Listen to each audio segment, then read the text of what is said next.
मधुबन के घने हरे भरे जंगल में दो सबसे अच्छे दोस्त रहते थे, रज्जू बंदर और सोहन हिरण। उनकी मित्रता मजबूत और अटूट थी, सालों की संगत में जड़ी हुई। वे एक साथ खेलते, जंगल की खोज करते और अपने जीवन को एक दूसरे के साथ साझा करते, अपने जंगल के घर की सुंदरता और शांति का आनंद लेते। हर सुबह वे भोजन खोजने और जंगल के नए हिस्सों की खोज करने के लिए एक साथ निकलते थे। रज्जू तेज और फुर्तीला था, हमेशा एक शाखा से दूसरी शाखा पर छलांग लगाता, जबकि सोहन तेज और सुंदर था, झाड़ियों के बीच आसानी से मार्ग ढूंढता। एक साथ वे एक दूसरे की ताकत और कमजोरियों को पूरा करते, जिससे वे एक अजेय टीम बन जाते।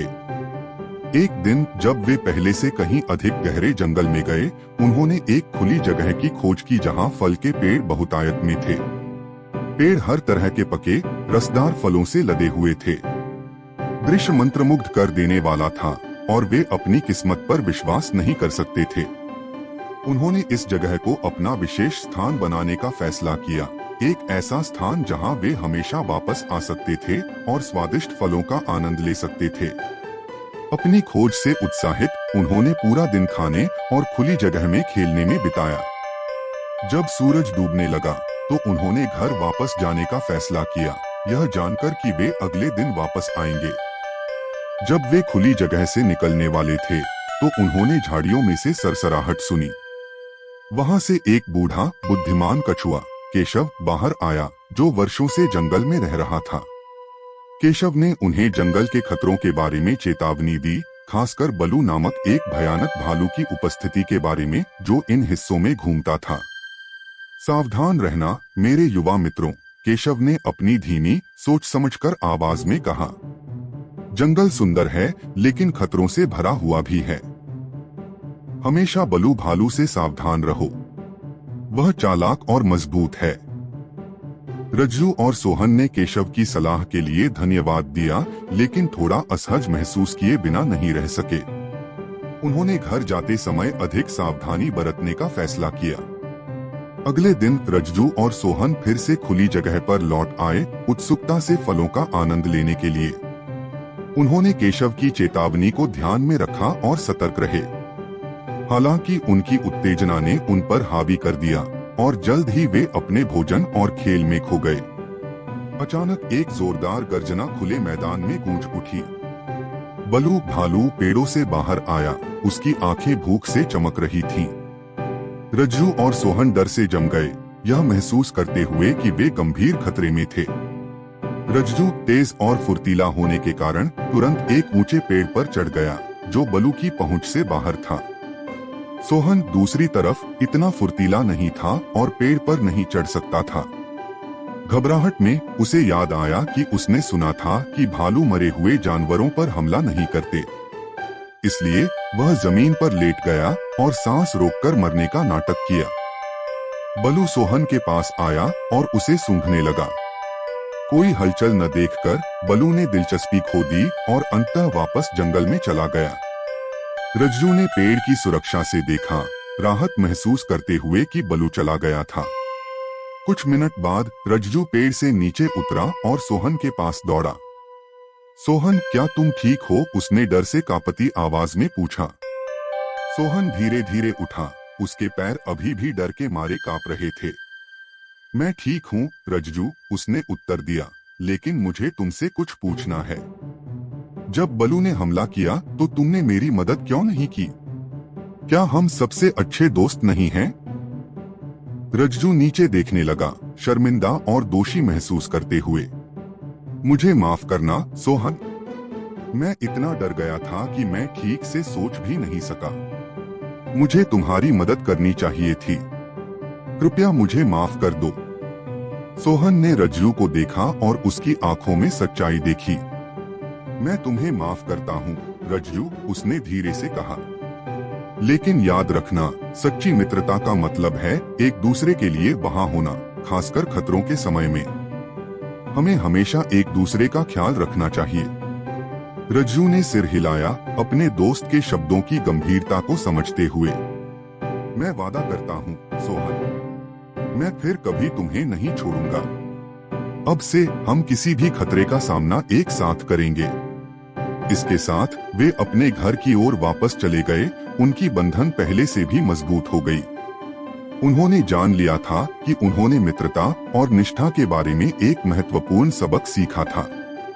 अपने एक दूसरे के प्रति वादा निभाने के लिए रज्जू और सोहन ने खुद को भविष्य के खतरों से बचाने के लिए एक योजना बनाई। उन्होंने बलू की गतिविधियों के बारे में अन्य जानवरों से जानकारी इकट्ठा करने का फैसला किया। उन्होंने अपनी ताकत का इस्तेमाल करने का तरीका भी सीखा, रज्जू की फुर्ती और सोहन की गति। उन्होंने खतरे से बचने के लिए विभिन्न रणनीतियों का अभ्यास किया, यह सुनिश्चित करते हुए कि वे हमेशा तैयार रहें।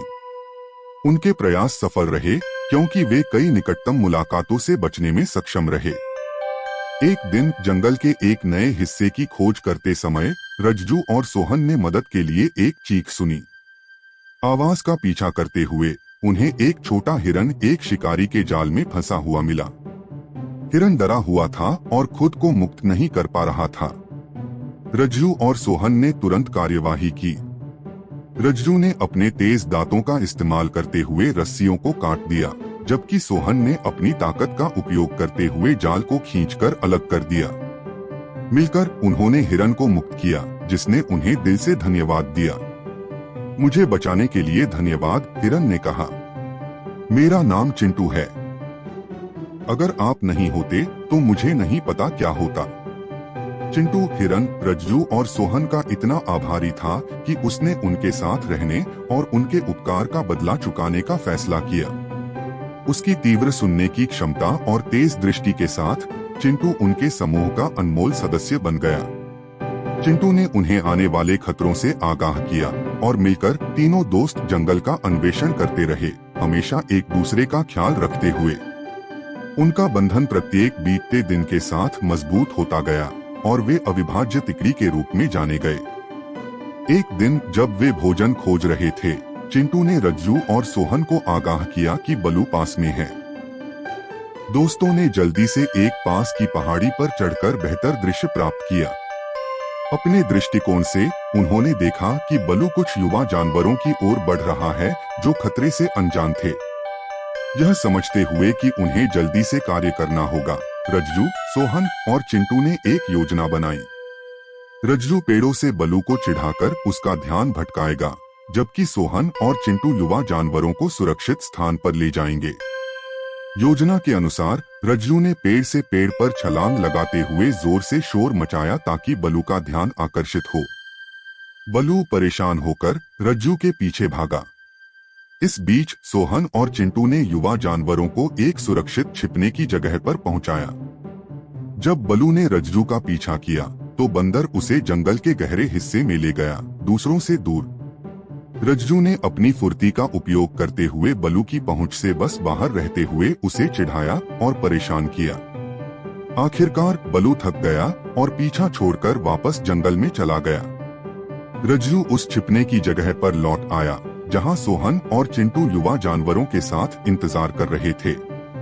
उन्होंने रज्जू की बहादुरी और जल्दी सोचने की प्रशंसा की, यह समझते हुए कि वे एक खतरनाक स्थिति से बच निकले थे। युवा जानवर अपनी रक्षा के लिए आभारी रज्जू, सोहन और चिंटू के वीरतापूर्ण कार्य के बारे में बात फैलाने लगे। तिकड़ी को जंगल भर में सराहा जाने लगा, उनकी बहादुरी और निस्वार्थता के लिए प्रशंसा की जाने लगी।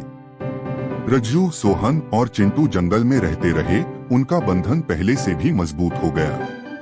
उन्होंने साबित कर दिया था कि सच्ची मित्रता का मतलब निष्ठा, बहादुरी और निस्वार्थता है। उनकी रोमांचकारी कहानियां और वीरतापूर्ण कार्यों ने अन्य जानवरों को एक दूसरे का ख्याल रखने और किसी भी चुनौती का सामना करने के लिए एक साथ काम करने के लिए प्रेरित किया। मधुबन का जंगल उनके द्वारा स्थापित उदाहरण के कारण सामंजस्य और सहयोग का स्थान बन गया। रज्जू, सोहन और चिंटू की कहानी पीढ़ियों में पारित की गई, एक प्रिय कहानी बनकर जो मित्रता और एकता के महत्व को सिखाती थी। और इस प्रकार चतुर बंदर, तेज हिरण और तीक्ष्ण दृष्टि वाले हिरन ने खुशी खुशी हमेशा के लिए जिया। उनकी मित्रता सच्चे मित्र होने का एक चमकदार उदाहरण बनी रही। रज्जू, सोहन और चिंटू की कहानी हमें सिखाती है कि सच्ची मित्रता का मतलब निष्ठा, बहादुरी और मिलकर काम करना है। मित्रों को हमेशा एक दूसरे का ख्याल रखना चाहिए, खासकर खतरों के समय में। अपनी अनूठी ताकतों का उपयोग करके और एकजुट रहकर मित्र किसी भी चुनौती को पार कर सकते हैं और एक सामंजस्यपूर्ण और सहायक समुदाय बना सकते हैं। मनोरंजक कहानियों के लिए चैनल को सब्सक्राइब करें।